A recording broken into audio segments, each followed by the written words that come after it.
Nasa inaano ko na wag i-criticize si Daddy Frankie. Maganda po yan, kinikriticize. No? Para sila rin maging aware sa ikikilos nila. But, let's make that criticism, no, hindi paninira.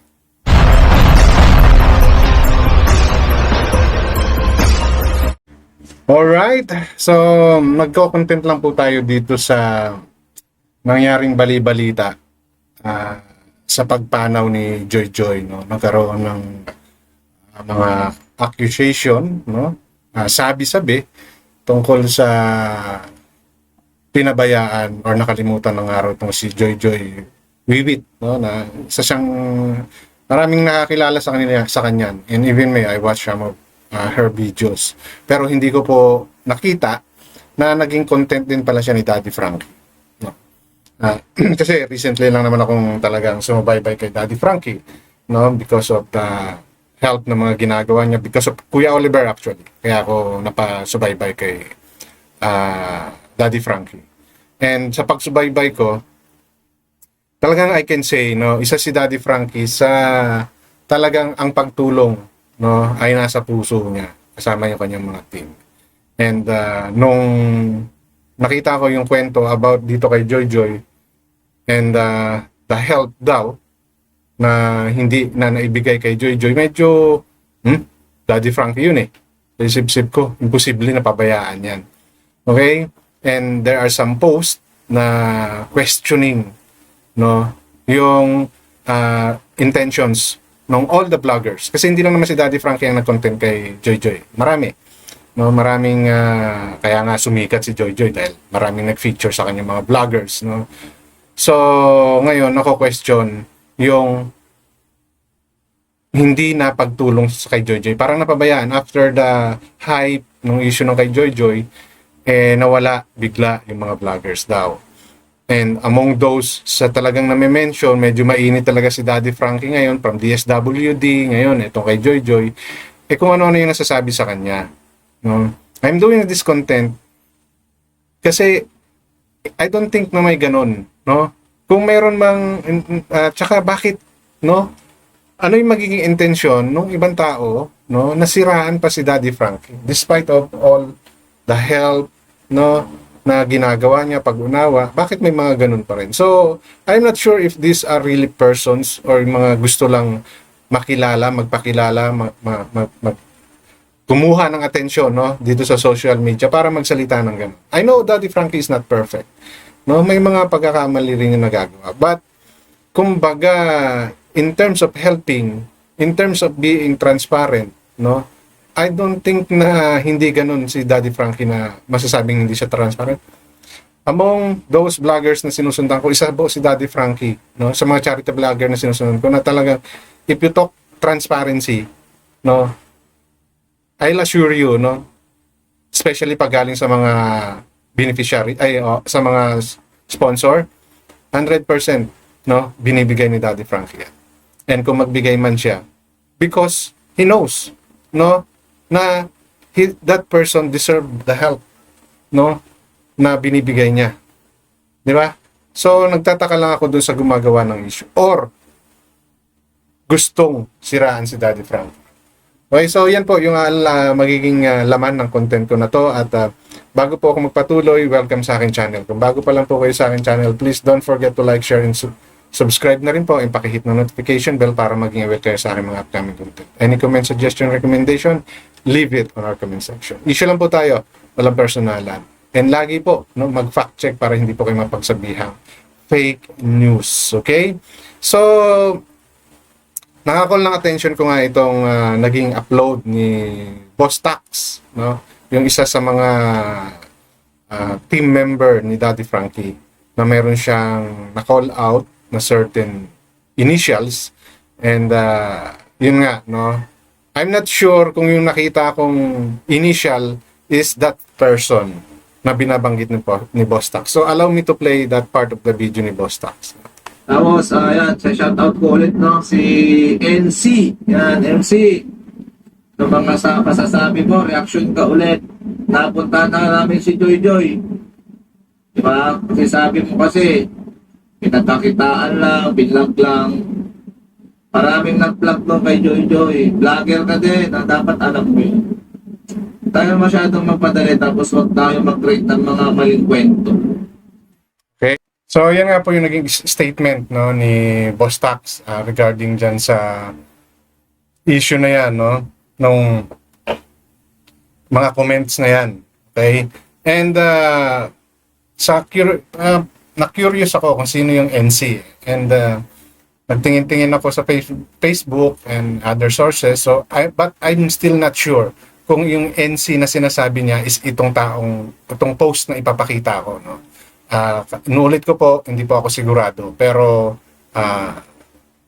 kayo na po yung bahalang mag-decide kung yun nga ba yung tao na yon, or may iba pa siyang tinutukoy, no? So, hindi po ito paninira sa kahit kanino. Inuulit ko lang po, ito po ay aking opinion lamang na nakabase dito sa ating mga panood, narinig, nabasa. Okay? So, katulad naman ng sinabi ni Boss Tax, wala naman siyang ibig sabihin doon. Just, kumbaga, nananawagan lang siya dito sa NC na ito, tingnan mo kung ano yung nangyari talaga. And actually, naglabasa naman uli yung mga video uli ni Daddy Frankie helping, no, Joy Joy. Pero yung parang pinaka part nung post, no, is explaining, no, yung mga reason kung bakit siguro sabi daw may mga netizen, no, we don't know kung sino yung netizen na sinasabi. Okay?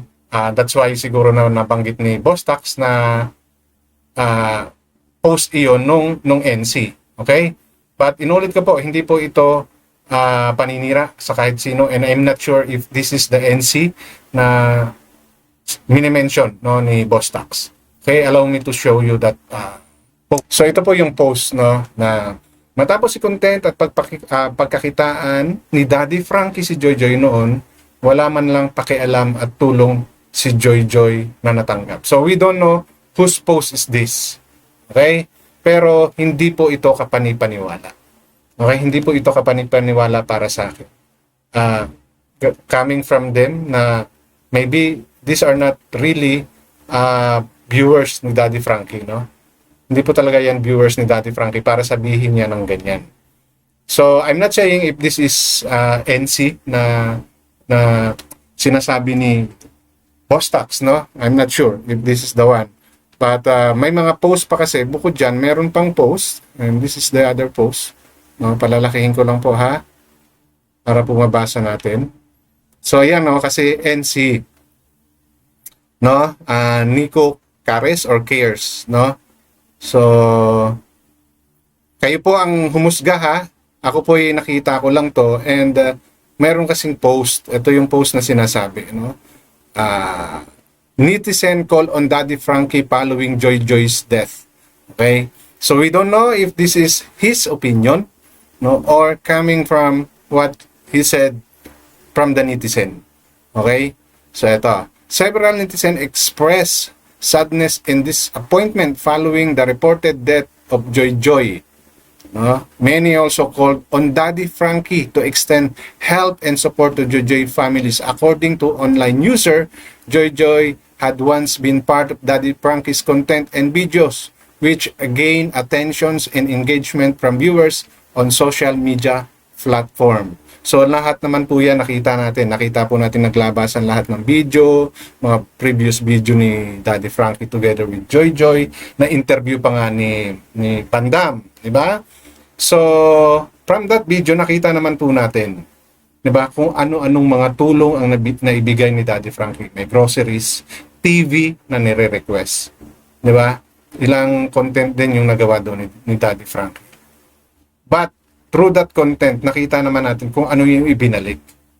Diba? Ni Daddy Frankie. Hindi naman po yung pinagkakitaan lang eh. Oo, kumita si Daddy Frankie for sure. Kasi si Daddy Frankie yan eh. Diba? Nakafollow na siya. Marami nang nakafollow sa kanya ng mga viewers niya na alam niya siya ay tumutulong. So, beside from, syempre, si Witwit yan na nakilala talaga ng karamihan, no? And mapablog pa ni Daddy Frankie. So talagang, kumbaga, revenue-wise, makikita natin na meron. Totoo yun. Wala naman tumatanggi dun eh. No? Pero tingnan nyo yung mga naibalik. Yun pa lang yung napanood ko. Pero I don't know how many times na binalikan ni Daddy Frankie. Diba? Eh hindi naman nakatutok si Daddy Frankie sa kanya at saka maraming nagbablog sa kanya. No, hindi lang si Daddy Frankie, ilang vloggers na pumunta sa kanya, mga content creator. And Daddy Frankie usually, no, kapag ganyan maraming nang nagbablog, once na mablog niya yan, syempre nagbibigay siya ng tulong, no? Pero pinapaubayan niya na yan sa ibang vloggers. 'Di ba? Unless, 'di ba? Talagang sabihan siya. Remember, 'di ba, yung nag-collab si Daddy Frankie at saka si Tekram nung tinransfer ni Tekram yung tulong na gagawin doon sa magkapatid kay Daddy Frankie, 'di ba? So nung binalikan ni Daddy Frankie yon at kinuha na ni Rapi Tulfo, hindi na siya nakialam. Kasi ayaw niya nang sakyan pa yung ganong issue dahil may iba ng vloggers or may iba ng institution na tumutulong. Now, dito sa nangyari kay Joy Joy, no? Kaya sinasabi na parang napagkakitaan lang kasi nga maraming nagba-vlog na eh. 'Di ba? Ay ayaw na ni Daddy Frankie makigulo sa ganun. And marami din siyang tinutulungan bukod kay Joy Joy. No, okay, sabihin na natin during that time hindi pa masyadong kilala si Daddy Frankie pero may mga tinutulungan na siya. 'Di ba? Kaya hindi natin pwedeng sabihin na pinabayaan ni Daddy Frankie ito. Okay? So, yun lang naman yung sinasabing opinion daw ng netizen. So, when you say netizen, it's a general public sentiments, no? And I don't think na ganun yung pakiramdam ng mga tao if we are talking about Daddy Frankie. Diba? I haven't seen the exact kung ilang taon na ba or buwan nung na-vlog ni Daddy Frankie itong si Joy Joy. But kung tulong at tulong din lang, no, nakita naman natin. Nung buhay pa si Joy Joy, ha? Yun yung sinasabi kong tulong na na-extend ni Daddy Frankie. Okay? Because of this, some netizen believe that Joy Joy deserved compassion and assistance during difficult times. Emotional reaction quickly spread online with several people questioning why there was reportedly no visible concern or support given to Joy Joy before his passing. Okay, based doon sa mga nagkwento ng nanay niya, 'di ba? Nagkaroon ng seizure si Joy Joy, nahulog sa creek, then tinulungan naman siya. 'Di ba? Tinulungan naman siya. Ang problema, hindi na talaga, kumbaga, naihidala pa siya sa ospital eh. So, hanggang doon na lang talaga siguro yung buhay ni Joy Joy. Kaya, binawian na siya. Di ba? And sabi, namayat siya. And siguro, nag-subside na yung sensation issue sa kanya, no? Yung pagiging internet sensation niya. Kaya, siguro wala nang masyadong tumulong. Magano naman talaga dito sa social media. Sometimes, nandun ka sa peak mo, di ba? And mawawala ka. So, yun lang yung nangyari kay Joy Joy. Ngayon, bakit napabayaan na siya ng mga vloggers? Of course. Hindi ka na pinag-uusapan eh. Kaya, yung iba, hahanap ng ibang content dyan. Di ba? So, yun yung realidad, no, sa mundo ng SOCMED. Okay? Nothing's new to you, so makakalimutan ka na. Pero hindi ibig sabihin nun, kinalimutan siya ni Daddy Frankie. Okay? And with the others. Okay? I don't know the others, but if we are talking about Daddy Frankie, hindi lang naman niya tinutulungan ni Daddy Frankie. Kahit na hindi pa siya sikat na sikat noon. Kasi ngayon talagang alam natin na pinag-uusapan na siya. Kaya nga pati DSWD, nakikialam na eh. Diba? Nakikisaw-saw na eh. Dahil, we know, Daddy Frankie is known all over the world now. No? Kaya, siguro ngayon, nababanggit na naman siya. Okay, ito pa nga yung sabi. One netizen stated, who's that netizen? Diba? Who's that netizen na nire-repair nitong si Nico? No? After Daddy Frankie used Joy Joy for content and earned from it before, Joy Joy allegedly received no cares or help in return. That the statement immediately circulated on social media and sparked discussion among online users regarding responsibility, gratitude, and humanity towards individual who once became part of the online content. Okay, sino kaya? Ito yung no? That's why hindi tayo sigurado. Siguro, that's why itong si Boss Tax, nasabi niya, no, si NC. So, inulit ko po, hindi po ako sure kung yung NC na sinasabi ni Boss Tax is iyang si Nico Care. No? But if you're going to analyze yung kanyang mga sinasabi, it came from, no, individuals or netizen, no? So it's a group of people. So we don't know. Pero sabi niya, one netizen stated. So bakit ni screenshot lang nung netizen na yun, bakit parang wala akong nakikita? Kung may nakita po kayo, please share it on our comment section, no? Kasi itong mga ganitong statement, it will cause, no, issues na pwedeng pag-usapan, na pwedeng ito ba totoo, ito ba peke, gawa-gawa lang do para magkaroon ng atensyon itong taong nag-post na to. Di ba? Kasi kinote niya pa, after Daddy Frankie, ito raw yung sinabi ng netizen after Daddy Frankie used Joy Joy for content and earned from it before, Joy Joy allegedly received no cares or help in return. So, mayroong nagsabi daw niyan. Sa akin lang, kung totoo may nagsabi ng ganito, yung screenshot niya, no? Of course, may pinagkunan talaga yan. May pinagkunan yan. Saan nasaan yun? Post ba yan? Comment ba yan sa comment section? Diba? Normally, dapat kukunin mo yan Diba? Pero, matagal ko nang napapanood tong issue na to. No? Pero until now, wala akong nakikita. No? So, we don't know if this is ginawa lang to call the attention of Daddy Frankie and siraan si Daddy Frankie, no? So, yun yung sa akin. Yun yung tingin ko, ha. I'm not saying na itong si NC or si Nico cares ay isang tao, no? I'm not sure. Kaya inuulit-ulit ko po yan. Kasi, yun na nga, if you are going to base dito sa sinasabi nitong Nico na to, no? Nasaan yung proof? Nakuha, ikinote niya yung salita na yan, pero nasaan yan? Nasaan yung katibayan yan? Kasi kahit ako, pwede kong gawin yan. Diba? One netizen said, no, gagawa ko ng kwento ko. I'm not saying na gumagawa ng kwento itong Nico. I need proof, no, katibayan na somebody or someone, no, sinabi yan. Kahit i-blurred mo yung name at hanapin mo kung saan pinost yan, di ba? Kung yan ba ay post ng talagang netizen na yan, no, ng one netizen na yan, or comment yan sa isa sa mga upload, no, ng video dito sa Facebook or sa YouTube or sa any social media platform, 'di ba? To prove na this is really existing. Kasi pag ganito, there's a doubt. And that's one thing na meron si Bostak, kaya kinall out niya to. No, kaya kinall out niya yung issue na 'yan. 'Di ba? Kasi kahit ako kung ganito, I don't see any proof na somebody said it. Pwede kong sabihin na ito'y gawa-gawang kwento. Just to call the attention of Daddy Frankie. Diba?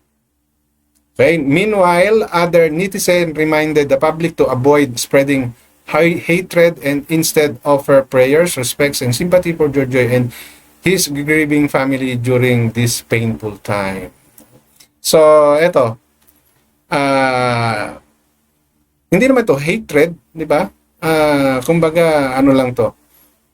Sinesensation, no?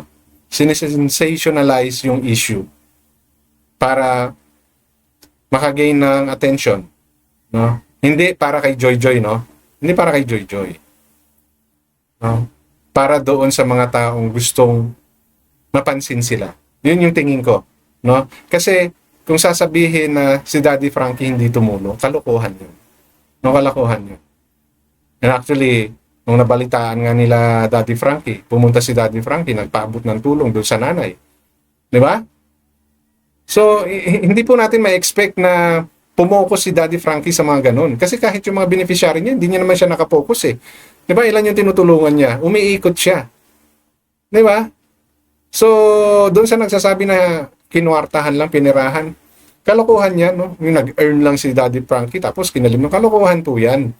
No? Ilan pa lang po sa mga previous video ni Daddy Frankie yung napanood ko na ang content ay si Joy. Tulong at tulong din lang po nakikita na natin. Okay, sige, sabihin natin na maaaring yung kinita ni Daddy Frankie kay Joy noon. Hanggang ngayon kumikita. Pero napaabutan sila ng tulong. Di ba? At binabalikan sila. Yun nga lang, syempre, hindi ni Daddy Frankie regularly mapupuntahan yung mga yan. Alalahanin nyo, nasaan si Joy, nasaan si Daddy Frankie? Sino-sino yung tinutulungan ni Daddy Frankie? Di ba? Ilan yung mga minomonitor niya, tapos may mga issue pa siya dyan sa mga pagtulong niya na yan. Diba? So, he's more than enough sa kanyang plate, no, para yung mga ganito mapansin niya kagad.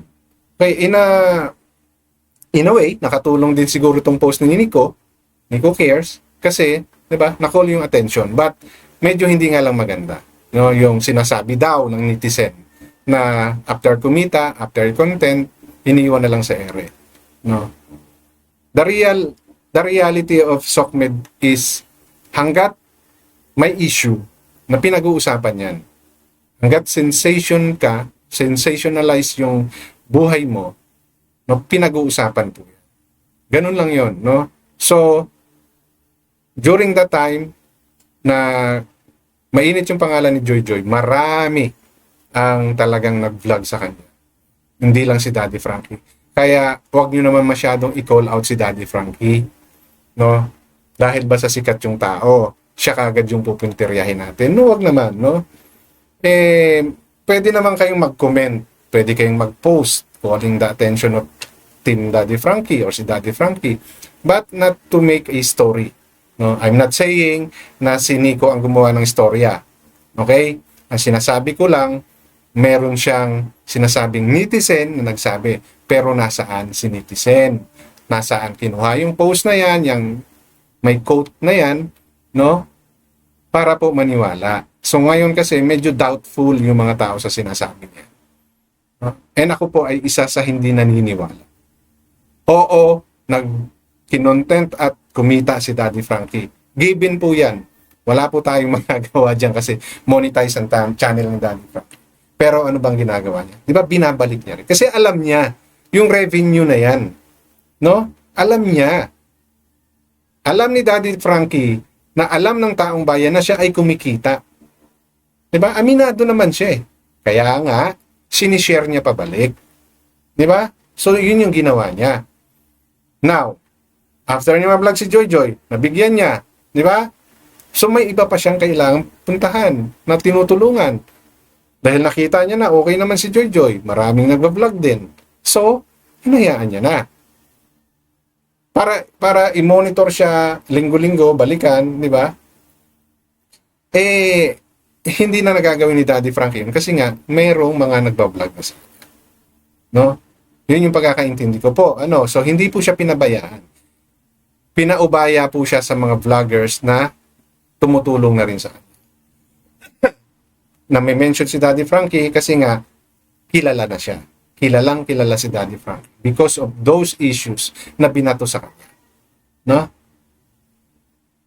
So, yung sa sinasabing ginagamit lang ni Daddy Frankie, I don't think so. Hindi po ganun yun. Okay? So, sana maging malinaw po to dun sa mga tao na gustong sumira sa pangalan ni Daddy Frankie. Marami na po, no? Huwag nyo na pong dagdagan yung mga isipin pa nung isa kasi tumutulong lang naman siya, no? Kasama yung kanyang team. Kaya, kung kayo po ay magko-call ng attention niya, pwede nyo naman silang i-message sa FB page niya. Diba? Kung gusto nyo may tulungan ni Daddy Frankie yung mga kakilala ninyo, like Joy Joy, or kung sino mang mga iba pang vloggers or internet sensation, no? Sabihan nyo na lang siya, tawagan nyo na lang siya kaysa sa magawa pa kayo ng istorya. Di ba? Hindi naman maganda yun. Kasi hindi nyo nagawa, kailangan gawan pa ng istorya si Daddy Frankie kasi kilala na siya. No? At kung alam niya ang karapat dapat na tulungan niya, tutulungan niya yan. What more pa katulad ni Joy Joy na naging part, no, ng content niya. Siyempre, babalikan niya yan. So ngayon, sino ba nag-solve din? Di ba si Daddy Frankie, ayun, mababayaran yung na package na kinuha niya para sa tabaong sa lupang paglilibingan ni Joy Joy. So, ingat po, no? Hindi naman sa inaano ko na wag i-criticize si Daddy Frankie. Maganda po yan, kinikriticize. No? Para sila rin maging aware sa ikikilos nila. But, let's make that criticism, no? Hindi paninira. Okay? And hindi ko po sinasabing sinisiraan itong Nico cares or ni NC, no, si Daddy Frankie. Hindi naman sa ganun. So, ang sa akin dito, if there is really that grievances coming from the netizen, show us. No, show us. Kasi kung hindi, yun ang iisipin talaga ng tao. You're just making stories for the people to notice you. Diba? Yun lang yun. So, inulit ko, hindi ito paninira sa kahit kaninong aking part sa content ko na to, ha. Ito po ay opinion ko na nakabase sa mga pangyayari na sabi, napanood natin at naririnig natin. Kaya po, lagi kayong mag-fact check para hindi po kayo mapagsabihang fake news. Hanggang dito na lamang, maraming salamat.